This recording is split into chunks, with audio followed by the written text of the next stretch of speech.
حمد و ثنا ہے تیری کونوں مکان والے، حمد و ثنا ہے تیری کونوں مکان والے، اے رب ہر دو عالم دونوں جہان والے۔ اور میں اس کی دسترس میں ہوں مگر وہ مجھے میری رضا سے مانتا ہے۔ الحمدللہ حضور تاج الاولیاء کی دعائیں ہیں کہ خطاب ہر جگہ ہوا کرتا ہے، لیکن جب مخدوم اشرف مشن کے اندر خطاب ہوتا ہے تو ایک ایگزام کی کنڈیشن رہتی ہے، کیونکہ ہمارے مربی بھی موجود ہیں اور ہمارے اساتذہ اکرام بھی موجود ہیں، ان کے بیچ میں بول کر کے نکلنا تو مجھے ہوپ لیس نہ ہونے دیں آپ، میرے حوصلے کے لیے آپ میرا ساتھ دیں گے؟ بولیں گے کچھ اگر گھر سے وعدہ کر کے نہیں آئے ہیں؟ الحمدللہ میں آپ سے کہنا چاہوں گا قرآن کا جتنا ادب اور جتنا لحاظ اور جتنا پاس مکمل قرآن کا کیا جائے گا اتنا ہی ادب قرآن کی ایک آیت کا کیا جائے گا۔ کرنا ہے کہ نہیں؟ الحمدللہ آپ نے یہ چادر اپنے گلے پہ ڈالی رکھی ہے نا، اس میں قرآن کی آیات مجھے امید ہے آپ وضو سے نہیں ہوں گے ہیں، پھر بھی اس کو سمیٹ کے رکھیں۔ قرآن کی یہ چادر کو سمیٹ کے رکھیں ہے نا، اس پر آیات لکھی ہیں۔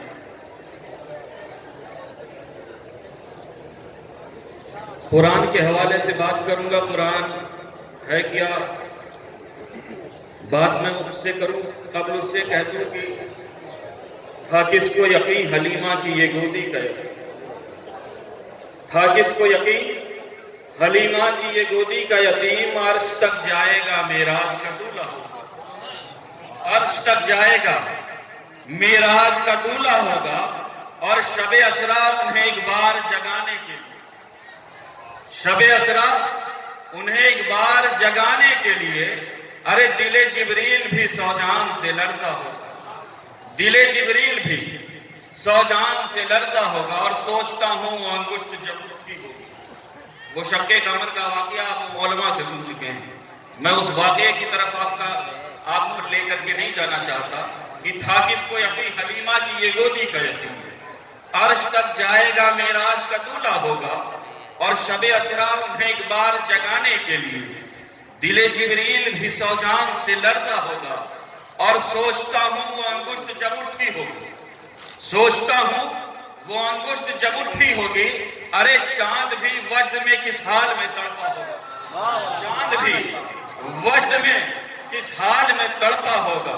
اور عقیدے کا شعر سنیں، اور شفاعت کے لیے جب حشر میں آئیں گے، اور شفاعت کے لیے، ہم سنیوں کا یہ عقیدہ ہے کہ اللہ کے رسول ہماری شفاعت کریں، ہے نا، اور شفاعت کے لیے جب حشر میں آئیں گے حضور، ارے حشر کچھ اور ہی اس حشر میں برپا ہوگا، حشر کچھ اور ہی اس حشر میں برپا ہوگا۔ اور بتا دوں میں الحمدللہ یہ مخدوم اشرف مشن ہے، مخدوم اشرف مشن کے حوالے سے میں بات کر دوں کہ مخدوم اشرف مشن جب مخدوم العالم کی رضا اور غوث العالم کی عطا اور حضور اشرف الاولیاء کی کرامت کا مظہر اور حضور تاج الاولیاء کے خون جگر سے سینچنے والا جو چمن تیار ہے اسے دنیا مخدوم اشرف مشن کے نام۔ اور میں ایک بات بتا دوں، جن طلباء کی دستار ہے میں ان کو بے پناہ بے شمار مبارکباد پیش کروں گا کہ آپ دنیا کے کسی بھی ادارے میں جائیں، وہاں کے سرپرست اتنی عظیم بارگاہ میں پہنچ کر کے لوگوں کو بھول جاتے ہیں، لیکن وہ تاج الاولیاء کی واحد شخصیت کہ آپ کے حق میں دعائیں کسی ایسی ویسی بارگاہ میں نہیں بلکہ بارگاہ مخدوم العالم میں کی گئی، آپ کے مستقبل کے لیے دعائیں، آپ کے برائٹ فیوچر کے لیے دعائیں۔ اور میں بات کروں حضور اشرف الاولیاء کی بات اس کی ہے جو ہر درد کا درما ٹھہرا، بات اس کی ہے جو ہر درد کا درما ٹھہرا، ارے کیا کہوں اس کو جو آئینے خوبا ٹھہرا، کیا کہوں اس کو جو آئینے خوبا ٹھہرا، اور قلب سمنا کا سکون صبت پیمبر ٹھہرا، قلب سمنا کا سکون صبت پیمبر ٹھہرا، ارے گلشن فاطمہ زہرا کا گلے تر ٹھہرا، گلشن فاطمہ زہرا کا گلے تر ٹھہرا۔ اور وہ جو بولے، اگر حضور اشرف الاولیاء کا آپ نے خطاب سنا، وہ جو بولے تو پھر بولتا جائے وہ خطیب ایسا ہے، وہ جو بولے پھر بولتا جائے وہ خطیب ایسا ہے، اور سن کے بس اس کا ہی ہو جائے وہ خطیب ایسا ہے، سن کے بس اس کا ہی ہو جائے وہ خطیب ایسا ہے، اور سامعین اٹھنے نہ پائے وہ خطیب ایسا ہے، سامعین اٹھنے نہ پائیں وہ خطیب ایسا ہے۔ الحمدللہ۔ اور میں ایک بار بتا دوں، صاحب فضل لاجواب ہے، حضور اشرف الاولیاء کی صاحب فضل لاجواب ہے، وہ اشرفی باغ کا گلاب ہے، صاحب فضل لاجواب ہے وہ، اشرفی باغ کا گلاب ہے وہ۔ ارے مرکز لطف شاہ سمنانی، مرکز لطف شاہ سمنانی، ارے غوث و خواجہ کا انتخاب ہے وہ، غوث و خواجہ کا انتخاب ہے۔ میں ایک بات بتا دوں، اگر انسان کوئی پان کی دکان بھی کھولتا ہے نا، تو پہلے اس کے ذہن میں یہ سوال ہوتا ہے کہ یہ یہاں چلے گی یا نہیں چلے گی، ہے نا؟ پان کی معمولی سے ایک پان کی دکان آپ کھولیں گے تو آپ کے ذہن میں سوال ہوگا کہ وہ وہاں چلے گی یا نہیں چلے گی۔ لیکن الحمدللہ جس وقت حضور اشرف الاولیاء نے اس زمین کو اور اس جگہ کو ادارے کے لیے منتخب فرمایا ہے نا، بنگال کی سرزمین کیسی ہے، ہر انسان وہاں کھیتی کرنا چاہتا ہے جو زمین اپجاؤ ہے، لیکن بنجر زمین پر کھیتی کرنا یہ صرف اللہ والوں کی شان ہوتی ہے، اور اسی لیے کہا گیا کہ ذرا سنبھل کر فقیروں پہ تبصرہ کرنا، ذرا سنبھل کر فقیروں پہ تبصرہ کرنا۔ ارے یہ ایسے لوگ ہیں جو پانی بھی سوکھی ندی سے لیتے ہیں، یہ ایسے لوگ ہیں جو پانی بھی سوکھی ندی سے لیتے ہیں۔ آج دنیا نے دیکھا کہ حضرت حضور اشرف الاولیاء کے خواب کی تعبیر مخدوم اشرف مشن کے صورت میں ہمیں اور آپ کو نظر آ رہی ہے۔ میں ایک بات بتاؤں، قرآن پاک کی جس آیت کریمہ کی تلاوت کا شرف حاصل کیا۔ قرآن یہ بیان ہے لوگوں کو سمجھانے کے لیے اور نصیحت ہے پرہیزگاروں کے لیے۔ قرآن ہے کیا؟ قرآن رب کی کتاب ہے، لا ریب کتاب ہے، بے عیب کتاب۔ اور ایک بات بتا دیں، اسی کتاب کے حوالے سے کسی نے حجت الاسلام حضرت امام غزالی سے سوال کیا تھا۔ الحمدللہ آج اس جلسے میں 73 حفاظ اکرام کی دستار ہوگی، آج قرآن سنانے والوں کی بھی دستار ہوگی، اور آج قرآن کے سے مسائل کو نکال کر کے امت کے لیے آسان پیش کرنے کے جماعت کی دستار ہوگی، قرآن سنانے والوں کی بھی دستار ہوگی اور قرآن کو سمجھانے والوں کی بھی دستار ہوگی۔ حضرت امام غزالی سے آنے والا سائل سوال کرتا ہے، امام غزالی آپ تو حجت الاسلام ہیں، اللہ نے آپ کو بہت نوازا ہے، آپ بتائیں قرآن کی چند لفظوں میں قرآن کی ڈیفینیشن بیان کریں، یہ قرآن ہے کیا؟ قرآن کے حوالے سے آپ کچھ کہتے ہیں۔ حضرت امام غزالی ارشاد فرماتے ہیں، سنو، میں اس کتاب کی تعریف کیسے بیان کر سکتا ہوں کہ جس کتاب کی شان رحمان بیان کرتے، جس کتاب کی شان رحمان بیان کرتے، اس کتاب کی شان کوئی انسان نہیں بیان کر سکتا۔ لیکن میں بس تمہیں شارٹ میں اتنا سمجھا دوں کہ اس قرآن کی شان یہ ہے، یہ قرآن چھوٹا بھی ہے اور بڑا بھی ہے، یہ قرآن چھوٹا بھی ہے اور بڑا بھی ہے۔ تو جانتے ہیں آنے والا کوئی جاہل نہیں تھا، آنے والا جو سائل تھا وہ منطقی اور فلسفی تھا۔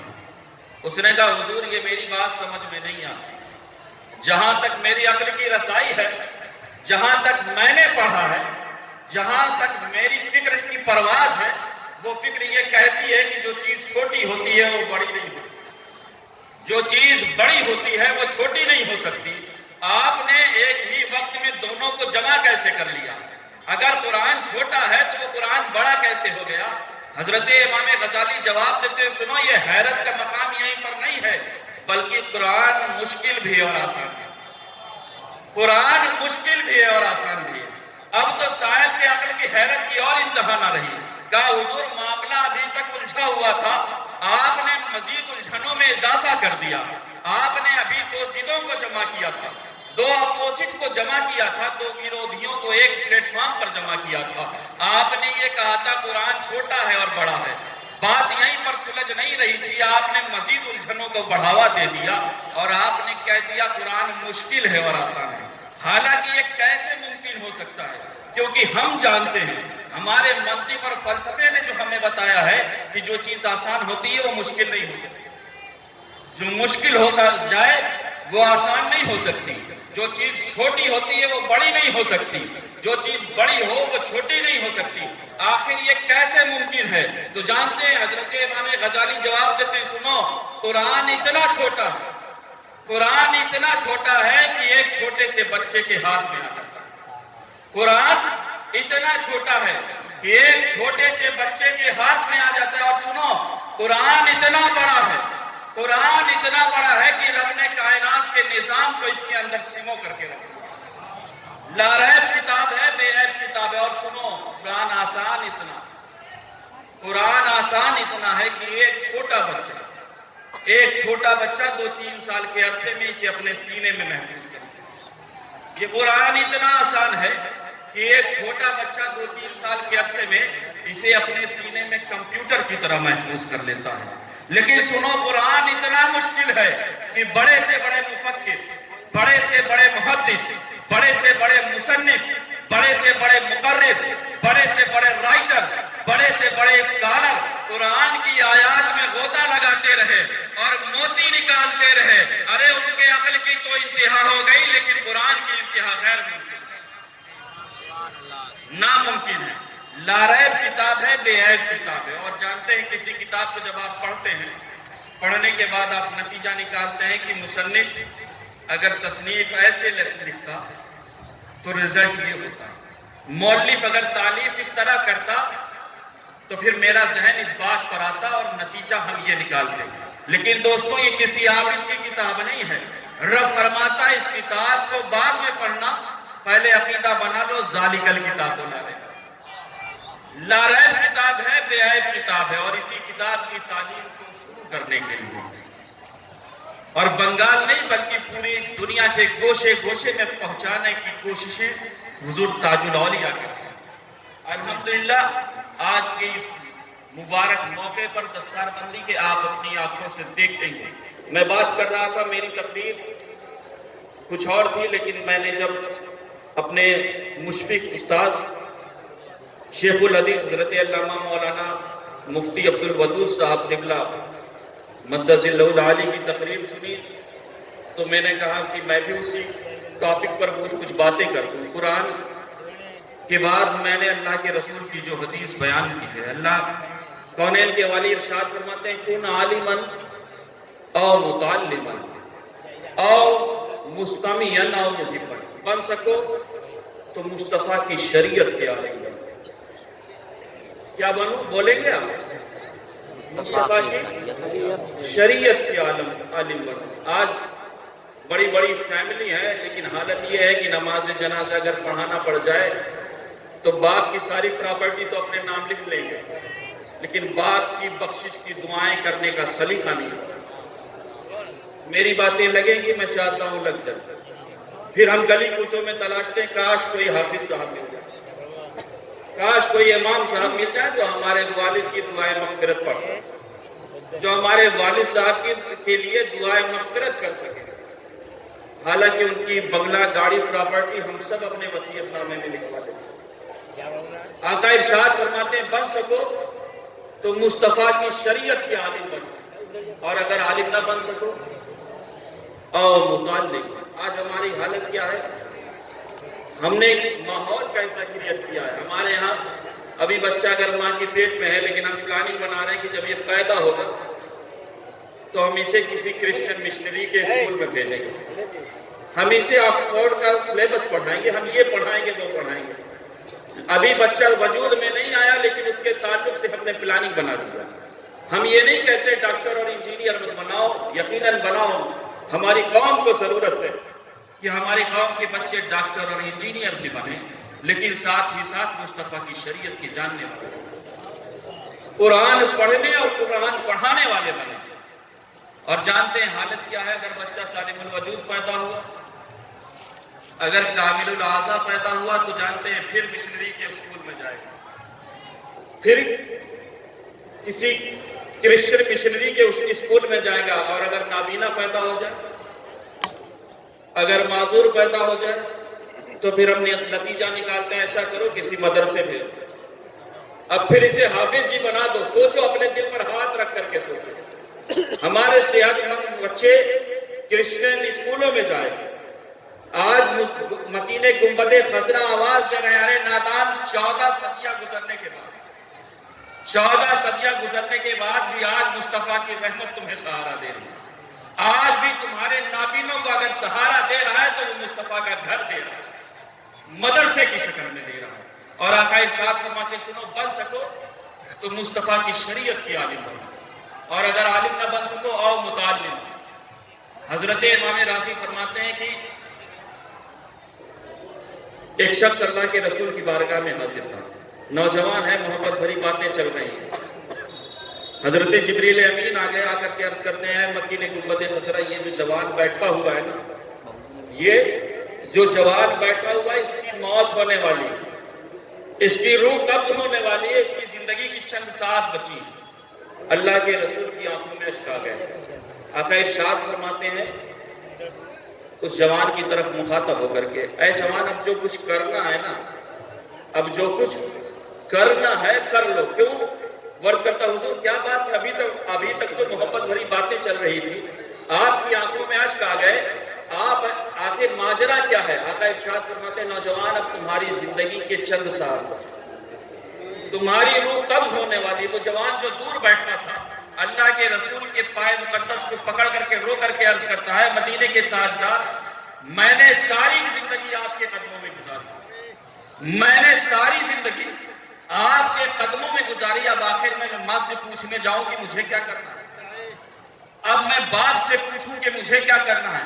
اے مدینے کے تاجدار، مجھے پتا ہے کہ میرے لیے میرا رسول جتنا مہربان ہے اتنا مہربان دنیا کا کوئی انسان نہیں. اے مدینے کے تاجدار، اب اگر میری زندگی کے چند ساتھ بچے ہیں تو اب آپ بتائیں کہ مجھے کیا کرنا ہے. کونین کے والد ارشاد فرماتے ہیں، اے نوجوان، اگر تو اپنے رسول سے مشورہ لے رہا ہے، اگر تو اپنے رسول سے پوچھ رہا ہے تو ایسا کر، اشتغل بالتعلم. ارے شریعت کے جو مسئلے تمہیں معلوم نہیں ہے تو مجھ سے پوچھتا جا، میں بتاتا جاؤں. یعنی اپنی زندگی کی آخری سانس میں بھی مصطفیٰ کی شریعت سے بن سکو تو مصطفیٰ کی شریعت کی عالم بنو، او متعلمن، یا پھر طالب علم بنو. اور اگر طالب علم بھی نہ بن سکو، اللہ کے رسول کی رحمت دیکھنا، آقا ارشاد فرماتے ہیں اگر طالب علم بھی نہ بن سکو، او مستمعین، پھر کم سے کم ایسا کرو جہاں عالم بولتے ہو، جہاں علماء کا بیان ہو، پھر ان کے سننے والے بن جائیں. پھر ناچ گانوں کی محفلوں میں جانے کی ضرورت نہیں ہے، پھر انہیں سنو جن کے دلوں میں فیضان مصطفیٰ ہو اور زبانوں پر فرمان مصطفیٰ، پھر ان کی سنو. اور آقا ارشاد فرماتے ہیں اور اگر یہ بھی نہ کر سکتے، یعنی اگر آپ عالم نہیں بن سکتے، اگر آپ طالب علم نہیں بن سکتے، آقا ارشاد فرماتے ہیں اگر آپ سننے والے بھی نہیں بن سکتے تو پھر کم سے کم اتنا کرو او محب، پھر کم سے کم اتنا کرو کہ علماء سے محبت کرنے والے، علماء کے چاہنے والے بن جاؤ، پھر علم سے دوست رکھنے والوں کے دوست ہو جاؤ. آج ضرورت اس بات کی، یہ مدرسے کا جلسہ، یہ جلسے صرف آپ کی طبیعت کو خوش کرنے کے لیے نہیں ہوتے، آپ کے سامنے آپ کی سچی حقیقت کو رکھنے کے لیے ہوتے. مکین گنبد خضرا کا آخری فرمان سناؤں اور اپنی تقریر ختم کروں. آقا ارشاد فرماتے ہیں ہمیں ہمارے ہر ایک کا نعرہ ہے ان میں سے، غلامی رسول میں موت بھی. یقیناً بغیر غلامی رسول کے نہ ہم یہاں کامیاب ہو سکتے ہیں نہ وہاں کامیاب ہو سکتے ہیں. اگر ہمیں کامیابی ملے گی تو دربار مصطفیٰ کے صدقے میں ملے گی. آقا ارشاد فرماتے ہیں لا یؤمن احدکم حتی اکون احب الیہ من والدہ و ولدہ والناس اجمعین، تم میں سے کوئی اس وقت تک مومن نہیں ہو سکتا جب تک مجھ سے اپنے باپ سے زیادہ، اپنی اولاد سے زیادہ، ہر انسان سے زیادہ محبت کرتا۔ یا رسول اللہ، باپ سے زیادہ آپ سے محبت کرتی ہے؟ آقا ارشاد فرماتے ہیں ہاں اس وقت تک مومن نہیں ہو سکتے تم جب تک مجھے اپنے باپ سے زیادہ محبت کرنے کا۔ آقا آخر آپ نے تو خود باپ کا مقام یہ بتایا ہے، کونین کے والی آپ خود ارشاد فرماتے ہیں کہ جو بندہ اگر باپ کے چہرے کو محبت سے دیکھے تو رب حج کا ثواب دیتا ہے۔ یا رسول اللہ، اس باپ سے زیادہ ہمیں آپ سے محبت کرنی ہے۔ آقا ارشاد فرماتے ہیں ہاں تمہیں اس باپ سے زیادہ محبت کرنی ہے، اور باپ ہی سے زیادہ نہیں بلکہ اپنی اولاد سے زیادہ۔ یا رسول اللہ، اولاد سے کوئی کم محبت نہیں کرتا، ارے اولاد کے برائٹ فیوچر کے لیے ہم اپنی عاقبت خراب کر دیں، اولاد کا مستقبل سنور جائے، نہ جانے ہم کتنے آفس میں رشوتیں لیتے ہیں۔ یا رسول اللہ، اس اولاد سے زیادہ ہمیں آپ سے محبت کرنی ہے۔ آقا ارشاد فرماتے ہیں اس اولاد سے زیادہ تمہیں ہم سے محبت کرنی ہے۔ اور سنو، باپ اور اولاد ہی کی بات نہیں ہے بلکہ والناس اجمعین، ہر انسان سے زیادہ تمہیں ہم سے محبت کرنی ہے۔ اور اجمعین کے تعلق سے علماء بیٹھے ان سے پوچھیں، یہ آپ کو بتائیں گے یہ جو اجمعین ہے یہ ہر ایک چیز کو گھیرے میں لیے ہوئے ہے، یعنی بنگلہ، گاڑی، پراپرٹی، ہر چیز سے زیادہ، مال، جائیداد، زر، ہر چیز سے زیادہ ہمیں اللہ کے رسول سے محبت کرنی۔ کبھی آپ نے سوچا آخر اس فرمان کے پیچھے کا راز کیا؟ یا رسول اللہ، آپ یہ بھی فرما سکتے تھے کہ کوئی بندہ باپ سے کم محبت نہیں کرتا، ارے اگر باپ بیمار ہو جائے تو اولاد اپنی زندگی بھر کی کمائی لگا دیتا ہے، لیکن آقا آپ نے یہ کیوں فرمایا کہ باپ سے زیادہ، اولاد سے زیادہ محبت کرنی ہے؟ تو جانتے ہیں آقا ارشاد فرمائیں گے سنو، اگر زندگی کا کوئی موقع آ جائے کہ جہاں ایک طرف تیرے باپ کا حکم ہو، دوسری طرف تیرے رسول کی بات ہو، جہاں ایک طرف تیرے بیٹے کی خواہش ہو، دوسری طرف تیرے رسول کی بات ہو، جہاں ایک طرف علاقے کی رسم و رواج ہو، دوسری طرف سنت ہو، تو اگر محبت کا حکم برابر ہوتا تو تو یہ کہتا چاہے باپ کا حکم مانوں یا رسول کی بات مانوں، کیونکہ محبت کا حکم برابر ہے۔ اگر محبت کا حکم برابر ہوتا تو تو یہ کہتا چاہے بیٹے کی خواہش مانوں یا رسول کی بات مانوں، کیونکہ محبت کا حکم برابر ہے۔ اگر محبت کا حکم برابر ہوتا تو تو یہ کہتا چاہے علاقے کی رسم و رواج مانوں یا سنت مانوں، کیونکہ محبت کا حکم برابر ہے۔ لیکن آقا نے ارشاد فرمایا سنو، جب میری بات کے برابر ہے۔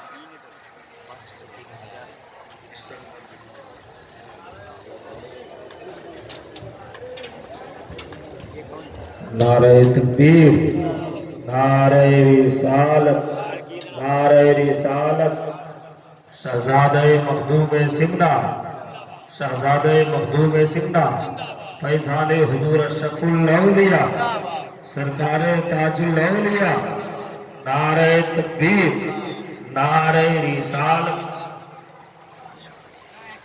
جب میری بات کے برابر کسی اور کی بات آئے تو تمام کی بات کو جوتے کی نوک پر رکھنا اور محمد عربی کے قدموں سے لگنا۔ یہ آقا کا فرمان۔ آج ضرورت اس بات کی اپنے بچوں کو مصطفیٰ کی شریعت سے، قرآن کی تعلیم دیں۔ اور میں ایک بات بتا دوں، آپ کے پاس موبائل ہے؟ نہیں ہے؟ ماشاءاللہ، بہت سیدھے ہیں۔ اگر اس دور میں بھی آپ کے پاس موبائل ہے نا، موبائل آپ کے پاس ہے، آپ سے پوچھا جائے اس موبائل کا مقصد کیا، اس لیے آپ نے لیا؟ ایسی زبردستی خرید لیا آپ نے؟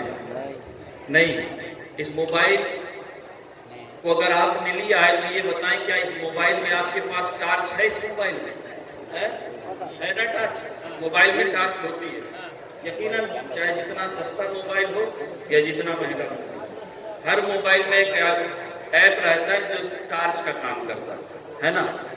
کیوں؟ تو کیا موبائل آپ نے اس لیے لیا ہے کہ اس میں ٹارچ ہے؟ نہیں، اس لیے تو نہیں لیا، کیونکہ اگر ٹارچ کا کام تھا تو وہ 10 روپے میں ہو جاتا، 10,000 کے سامان کی ضرورت کیوں آپ کو؟ اس لیے آپ نے لیا ہے کہ اس کے ذریعے آپ کسی سے بات کر سکیں، کسی کو میسج کر سکیں، سوشل میڈیا پر ایکٹیو رہ سکیں، اپنے بینک اکاؤنٹ کی ڈیٹیلز جان سکیں۔ اسی لیے نا آج ہم نے اسی قرآن کو سمجھا ہے کہ یہ صرف ہمارے مردوں کی بخشش ہے۔ دوستوں، قرآن اس لیے نہیں آیا تھا، یقیناً قرآن کے لفظ لفظ میں برکتیں ہیں، رحمتیں ہیں، نعمتیں ہیں۔